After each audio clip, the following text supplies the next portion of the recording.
Et salut tout le monde, j'espère que vous allez bien. Moi, ça peut aller si on prend pas en compte le fait que j'ai recommencé la vidéo X fois et qu'à la fin, je me suis quand même rendu compte que l'audio n'enregistrait pas. Du coup, bah, j'ai perdu quoi? J'ai perdu une petite heure et demie, mais bon, on va dire que ça va. Donc, si je vais assez vite sur ce que je fais, c'est normal, c'est que je l'ai déjà fait avant, donc je suis rodé là-dessus. On s'était arrêté au 12e, il me semble. 12e challenge, on y retourne. Paf, ls-la. Qu'est-ce qu'il nous disait? Il nous disait que donc le mot de passe pour le prochain niveau est stocké dans le fichier data.txt. Le fichier data.txt, c'est un xdump d'un fichier qui a été compressé plusieurs fois en fait. Et là, il nous donne comme astuce de aller dans le /tmp pour se créer un répertoire à nous, pour ensuite pouvoir décompresser les fichiers sans qu'on ait de problème, donc pour avoir les droits. Donc moi, comme je l'avais déjà fait avant et que j'ai recommencé je sais pas combien de fois, normalement, il est déjà créé. Voilà, parfait. Il y a même beaucoup de choses déjà, donc prenez pas ça en compte. D'ailleurs, je vais rm tout ce qui s'appelle data. Nickel. Donc en gros, ils nous disent... On va récupérer c'était où? Alors attendez, avant, faut que je récupère où on était. Donc home bandit et s'appelle data. Donc je vais copier le fichier qui s'appelle data.txt ici. Ici. Donc là normalement il y est, c'est bon, ok. Et là si on tente de l'afficher, donc avec un cat, on va avoir des choses qui sont pas très lisibles parce qu'en fait c'est un dump d'hexadécimal. Donc là on peut voir que c'est des nombres hexa. Et en fait il y a un outil qui s'appelle, là il nous le donne même, dans la liste, qui s'appelle xxd, qui permet justement de faire l'opération inverse. Donc on peut même aller regarder le man, ça nous chante. Et là ils nous disent que xxd c'est soit pour faire des xdump, soit pour faire l'inverse. Donc partir d'un xdump et revenir sur un fichier clair on va dire. Donc nous, c'est ce qu'on va utiliser, on va faire le reverse. Donc on voit sa simple utilisation, xxd-r, donc pour faire l'opération inverse. Le fichier en entrée est le nom qu'on veut donner au fichier en sortant. Donc pareil, si on fait un file sur data.txt, file, à quoi ça sert? Ça sert à savoir le type de fichier que c'est. Donc là, on nous dit que c'est juste un fichier qui contient des caractères ASCII, tout ce qu'il y a de plus basique. Du coup, on va utiliser notre commande xxd, donc R pour revert, et on va dire qu'on va prendre data.txt et qu'on va le nommer par exemple data. Maintenant, si on fait un ls-là, on a un nouveau fichier data, et si on tente de l'afficher, ça nous sort des caractères étranges. Pourquoi? Parce que si on tente de faire un file dessus, on s'aperçoit que c'est un fichier de données qui a été compressé en gzip. Donc gzip, pareil, si vous savez pas comment faire pour le dézipper ou bien ce que c'est, vous allez juste à chercher sur Google gzip ou même faire un man, et là ils nous disent que c'est l'acronyme de GNUZIP et que c'est un logiciel de compression machin sur les systèmes Unix. Donc pareil, on peut aller voir le man, c'est toujours bien. Voilà, ils nous disent compresse ou décompresse des fichiers, ils nous donnent les options à utiliser, etc. Donc, là, si on tente de faire un gzip, par exemple, -d pour décompresse data, on va avoir une erreur. Pourquoi? Parce qu'en fait, lui, gzip, il s'attend à avoir un fichier qu'il connaît. Data, il connaît pas. Donc, ce qu'on a juste à faire, c'est renommer notre data en data.gz pour qu'il soit reconnaissable par le gzip. Alors, là, si vous connaissez pas la commande mv, qui veut dire move, elle est assez simple. Elle prend en paramètre deux fichiers, ou peut-être plus, je sais pas. Mais nous, dans notre cas, là, on va prendre deux fichiers. Le fichier en input file, on va dire, donc le fichier sur lequel on va interagir, et le fichier final. Donc, en gros, si on fait move un fichier qui est ici, enfin qui est dans le répertoire actuel, et qu'on le déplace dans le même répertoire actuel mais avec un autre nom, ça va juste le renommer. Par contre, si par exemple on move data dans slash dans 2.2 points. Ici, en gros, ça va le move dans le répertoire parent. En gros, juste pour dire, mon explication n'était pas du tout claire, c'est juste pour dire que si on le move dans un même répertoire avec un autre nom, ça va juste le renommer. Voilà, c'était juste ce qu'il fallait savoir. Donc là, en gros, on a renommé data en data.gz. Si on fait un ls-là, notre data a disparu, il s'est transformé en data.gz. Donc là, si on refait un file sur data.gz, on voit que c'est toujours gzip, et maintenant on peut utiliser notre commande gzip-d sur data.gz. Paf. On peut voir que ça nous a créé un nouveau fichier qui s'appelle data. Si on refait un file dessus, on s'aperçoit que maintenant c'est un fichier bzip2. Encore une fois, si on ne sait pas ce que c'est, on va chercher sur Google ou sur le man. Moi, comme je l'ai fait juste avant, à peu près 15 fois, je sais à peu près maintenant à quoi ça correspond. Donc on va refaire exactement pareil, on va renommer data en data.bz2, donc c'est l'extension du fichier qu'on doit mettre pour qu'il soit reconnaissable par bzip2 et qu'on puisse justement le décompresser. Donc là on va utiliser l'utilitaire bzip2, enfin la commande plutôt, la commande bzip2, -d pour décompresse, et notre data.bz2. ls-là, là ça nous a ressorti encore un data, on refait un file dessus, maintenant c'est de nouveau du gzip, donc on refait exactement la même manip, data en data.gz, et on peut faire, alors on peut soit réutiliser gzip, gzip-d notre nom de fichier, mais on peut aussi utiliser gunzip, qui fait exactement la même chose, et du coup on a juste à mettre gunzip data.gz, et on se retrouve de nouveau avec un data, on refait un file. Là maintenant c'est une archive tar. Donc tar c'est exactement la même chose que les deux autres, c'est pour compresser, décompresser des fichiers. Et on va du coup le faire exactement la même chose, data.tar.gz,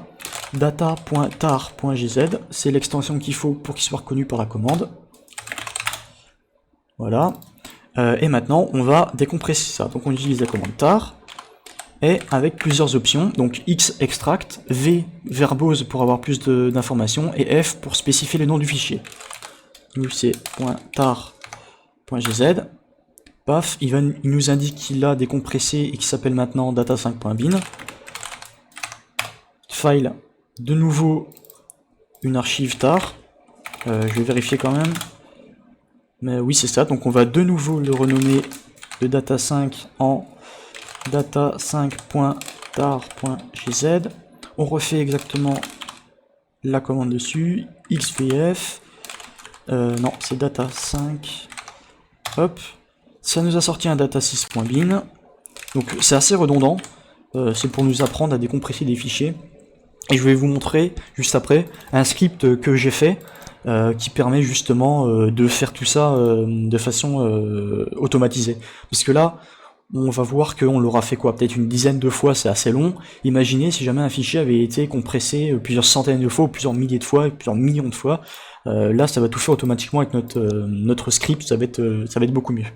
Donc là, on retourne sur un bzip2, toujours les mêmes manips. On va le renommer data6 en data6.bz2, et on refait exactement la même chose. On décompresse. Data6, là on a un nouveau data6, file data6, de nouveau du tar, donc vous voyez c'est assez redondant, c'est assez long, surtout quand on l'a fait 15 fois, n'est-ce pas, data6.tar.gz, faut que je le tar-xvf, là à force de les faire vous les saurez par cœur les commandes, ne vous inquiétez pas. Et là, si on fait un file data8, c'est de nouveau du gzip. En data8.gz, gzip-d data8. Là, on a un data8, file data8, data8. On a de nouveau de l'ASCII. Et si on veut l'afficher, magie, on a récupéré le mot de passe. Donc le mot de passe, vous pouvez voir, je l'ai déjà inséré, parce que, je le redis, mais j'ai tourné la vidéo je sais pas combien de fois, et du coup maintenant, Ben voilà, on a décompressé au moins une dizaine de fois le même fichier qui à chaque fois nous a redonné une autre archive. Et du coup, maintenant, je vais vous présenter le script que j'ai créé pour faire tout ça automatiquement. Alors, comme ça peut paraître un peu barbare, mais ça c'est simple. On dit pour commencer que le fichier courant, on lui donne un nom, donc data2.bin, et on utilise la commande xxd, donc qu'on a utilisé nous tout au début, parce que ça de toute façon on est obligé de le faire automatiquement pour récupérer un fichier qui s'appelle data2.bin. Ensuite, on va faire un while true, donc on va faire une boucle infinie, tant que c'est vrai. On va récupérer le type du fichier, avec cette commande suivante. Donc là, ça peut paraître un peu barbare, mais je peux vous la montrer avec des exemples, ce sera peut-être plus simple pour vous. Donc, si on fait un file, par exemple, data.tar, on obtient ici que c'est du POSIX. Ok. Si on fait un file data.txt, on voit que c'est de l'ASCII. Nous, c'est ce qui nous intéresse, c'est le deuxième champ là. Du coup, pour récupérer à chaque fois le champ qui nous intéresse, qui est celui-là, donc le point commun qu'on peut voir entre les deux résultats de commande, c'est qu'à chaque fois, il est positionné exactement au même endroit. C'est-à-dire qu'il est positionné juste après l'espace ici. On peut voir qu'à chaque fois, il y a un espace, et ce qu'on veut, c'est positionner juste après. C'est pour ça qu'on va utiliser la commande file, donc sur le nom du fichier, donc par exemple data.txt. On va le passer via un pipe à la commande cut.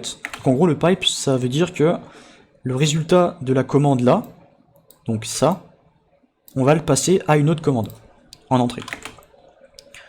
Donc, hop, cut, qu'est-ce qu'elle fait la commande? Elle va split ce qu'on lui passe en entrée. D-D, c'est pour le délimiteur. Et là, on lui passe comme délimiteur un espace. Ça veut dire que pour cette ligne-là, il va split la ligne à chaque fois qu'il y a un espace. C'est-à-dire que la première partie, ça va être data.txt, les deux points. Il va split l'espace. La deuxième partie, ça va être ça. Il va split. Et la troisième partie, ça va être ça. Et nous, comme à chaque fois, on va récupérer la deuxième partie, donc ce qui est là et là, on spécifie ça avec -F2. Si on aurait voulu la première partie, on aurait mis F1. Donc là, normalement, si je mets F2, on est censé obtenir juste le mot ASCII. Voilà, ça fonctionne bien. Du coup, on retourne à notre script. Donc là, en fait, on récupère le type de fichier. Ensuite, on va comparer. Si le type de fichier, c'est du gzip, alors on va renommer le fichier en quelque chose .gz. Ensuite, on va le dézipper. Et on update son nouveau nom de fichier. Donc là, pour gzip, j'ai décidé de l'appeler data2, on pourrait l'appeler n'importe comment. Et du coup, là, on doit l'appeler exactement comme on l'a appelé juste avant. On fait pareil pour, si jamais c'est un bzip2. Dans ce cas-là, on le rename en .bz2. On va le décompresser de nouveau. Mais là, comme on avait vu juste avant, on n'a pas besoin de spécifier comme au-dessus current file, excusez-moi, je m'étouffe. On peut pas spécifier current file est égal à quelque chose, puisque le bzip2, automatiquement, quand on va décompresser, ça va donner le nom du fichier qu'il y avait sans le bz2, donc ça revient au même. On regarde si c'est du POSIX, si on fait exactement la même chose, etc. Et si jamais on arrive sur de l'ASCII, donc c'est le dernier, on va juste afficher notre fichier à la fin et on exit. Pas oublier de mettre le exit, sinon comme on est dans une boucle infinie, on risque de boucler sans arrêt. Du coup on peut tester ça, laisse tirer là. On va juste supprimer les fichiers pour pas que ça foute le bazar. Hop, data 5, data 6. Et c'est bon. Du coup maintenant, si on exécute décompresse avec, pas oublier, on passe en entrée au programme, donc en premier argument au programme, le nom du fichier de base, paf, et là ça va directement nous afficher the password is machin. Donc c'est pas de la magie, c'est exactement comme on a fait juste avant, sauf qu'en fait on l'a automatisé, au lieu de le faire à la main, on l'a fait via un script. Bon, si on regarde, ça a de nouveau décompressé tous les fichiers. Bon, c'est un peu moche, on pourrait faire en sorte qu'à chaque fois qu'on en décompresse un, ça le supprime, mais bon, voilà. Donc, voilà, on a récupéré notre mot de passe. On va ensuite passer au suivant. Donc, on garde notre mot de passe, paf, on copie, on peut quitter. En théorie, ce qu'il faudrait faire, d'ailleurs, je sais ce que je vais faire, je vais me reconnecter. Je vais supprimer mon fichier, enfin mon répertoire dans slash tmp pour pas que ça prenne trop de place. Normalement c'est fait, ils doivent le faire régulièrement, ça doit être automatique. Mais je préfère le même, on sait jamais. Le faire, on sait jamais. rm-ref cross. Voilà, et du coup si j'essaie d'aller dans... Il devrait plus exister, voilà c'est bon. Hop, on quitte. On se connecte au 13e. Ok, il nous demande le mot de passe. Le 13e c'est celui-là, paf. Ça devait pas être celui-là, non, bandit 1. C'est bandit 13 que je veux. Toujours pas? J'ai mis bandit 3. Ah, je suis fatigué. Bandit 3. 13. Nickel. Paste. Voilà. Ensuite, qu'est-ce qu'ils nous disent? Le 13, ils nous disent que le mot de passe pour le prochain niveau est stocké dans le fichier bandit machin, mais il peut être lu uniquement par le user bandit 14. Or, nous on est bandit 13. Donc ça va pas être possible de le lire. Ils nous disent par contre, pour ce niveau, on va pas avoir le prochain mot de passe, mais on va avoir une clé privée SSH qu'on pourra utiliser pour se connecter pour le prochain niveau. Et là ils nous disent aussi que localhost, ça va être l'hostname qu'on va utiliser pour se connecter à la machine, et ils disent que justement l'hostname, enfin le localhost, ça représente la machine sur laquelle on est actuellement. Donc localhost c'est pareil que le 127.0.0.1, en gros c'est nous-mêmes quoi. Donc là, ls- est là, on obtient une clé SSH, une clé privée. Donc ça, c'est que SSH là a été configuré pour ne pas utiliser de mot de passe et utiliser des clés privées à la fois. On va pas trop s'attarder sur les systèmes de clés parce que faudrait partir un peu dans de la crypto, expliquer comment fonctionne RSA, etc. Mais sachez que en gros, vous ne devez jamais partager une clé privée, que ce soit SSH ou autre d'ailleurs, parce que c'est ça qui permet de s'authentifier, de savoir qui vous êtes vraiment, et qui permet d'accéder à certaines données.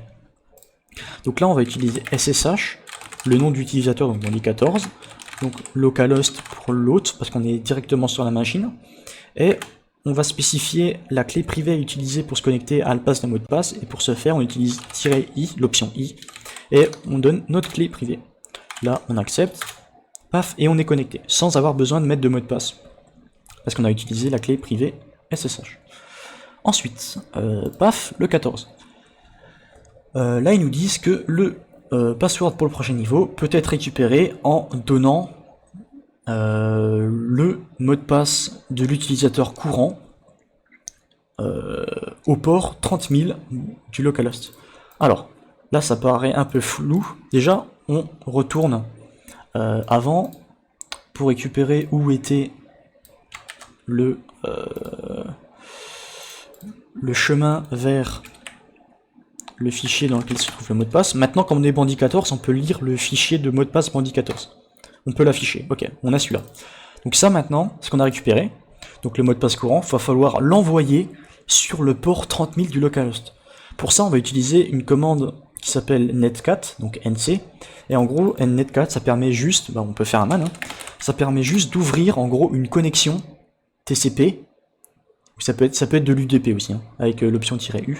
Ça permet d'ouvrir une connexion sur un port particulier d'un host particulier. Donc nous, dans notre cas, on veut afficher notre mot de passe, qu'on va passer en entrée à la commande netcat, donc on se connecte au localhost sur le port 30 000. Donc le pipe, on se rappelle, ça va exécuter cette commande, et le résultat de cette commande, ça va le donner en entrée à celle-là. Quand on donne quelque chose en entrée à netcat, c'est que ça va l'envoyer à travers le réseau sur l'endroit où on veut se connecter. Paf, on a réussi à se connecter, on a donné le bon mot de passe, donc il nous renvoie le mot de passe pour se connecter à bandit 15. Bon, là je l'avais déjà fait, celui-là aussi. Et du coup, on peut exit, paf, on SSH, on réexite encore parce que on avait utilisé la clé privée. Et on va se connecter au 15. Avec le mot de passe qu'on a obtenu bien sûr. Paf. Ok, là ils nous disent... Ils nous disent que maintenant c'est à peu près la même chose. Il faut donner le mot de passe de l'utilisateur actuel, mais sur le port 30001, localhost, ça change pas. Par contre, il faut utiliser un chiffrement SSL pour ce faire. Chiffrement SSL, c'est juste que la connexion a été chiffré, et du coup, les données ne passent pas en clair sur le réseau. Avec Netcat, si on avait utilisé par exemple Wireshark ou TCP-dump ou bien un sniffer de réseau, lorsqu'on avait fait la commande echo notre mot de passe et Netcat machin, on aurait vu sur le réseau des trames passer avec notre mot de passe en clair. Donc là, ça veut dire que s'il y a un hacker qui était sur notre réseau et qui écoutait, il aurait pu récupérer notre mot de passe. Là, avec ce qu'on va faire, ça va être impossible parce qu'il va récupérer une trame qui est illisible. Donc là, il nous donne des notes, une aide. Si jamais on a un message d'erreur ou quelque chose comme ça, il faut utiliser l'option ça. Ok, et puis ils nous disent qu'on peut aller voir le man, les pages man de la commande. Donc là, on va utiliser OpenSSL et SClient. Si on veut plus d'infos, comme ils nous le disent, on peut aller voir sur le man de SClient. Et là, ils nous disent que donc c'est un programme client pour se connecter en SSL, SSL TLS. Et du coup, comment ça fonctionne? On appelle OpenSSL, ensuite client, et nous, on veut se connecter sur un host avec un port. Exactement ce qu'il nous faut. Donc, on va récupérer le mot de passe qu'on avait, c'était celui-là. C'est à peu près le même type de commande qu'avant. Donc, on va écho notre mot de passe. Et comme d'habitude, on va passer le résultat de cette commande à OpenSSL avec le sconnect. C'était -connect et on va spécifier l'host et le port. Donc nous c'est en localhost sur le port 30001. C'est pas sconnect, c'est sclient. C'est sclient. La fatigue, paf. Voilà. Sauf que c'est pas bon parce qu'on est censé avoir le mot de passe. Est-ce que j'ai envoyé le... On est user quoi là?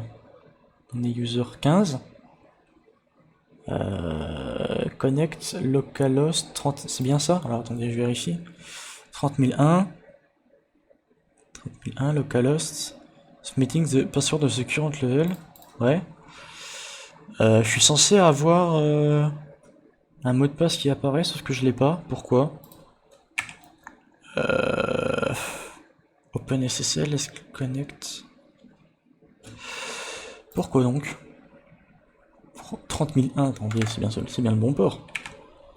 30001, localhost, SSL, donc c'est bien OpenSSL.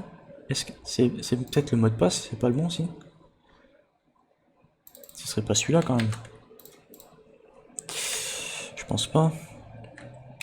Le mot de passe n'est pas le bon? Bah non.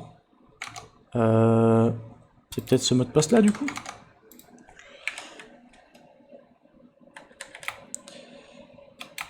Je pense pas. Non plus. Alors pourquoi ça veut pas? Je vais retaper la commande, c'est peut-être mal tapé. Echo.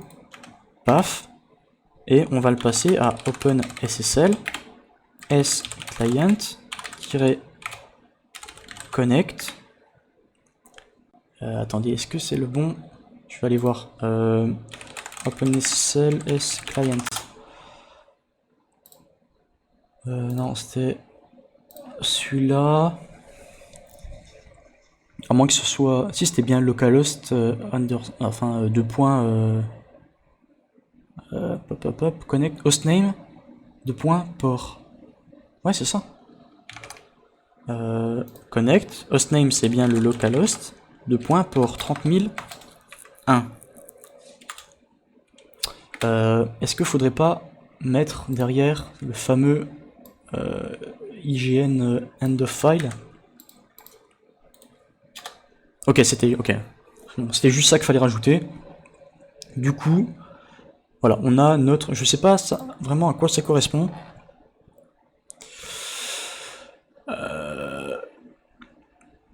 On pourrait aller chercher de votre côté, pour voir dans le manuel, voir à quoi ça correspond. Voilà, donc on va récupérer le mot de passe, même si je l'ai déjà récupéré en fait, ça sert à un peu à rien. Et on va se laisser là pour cette vidéo, j'espère que ça vous aura plu. Si vous avez des questions, n'hésitez pas à les mettre dans les commentaires. On se dit à la prochaine, et bye!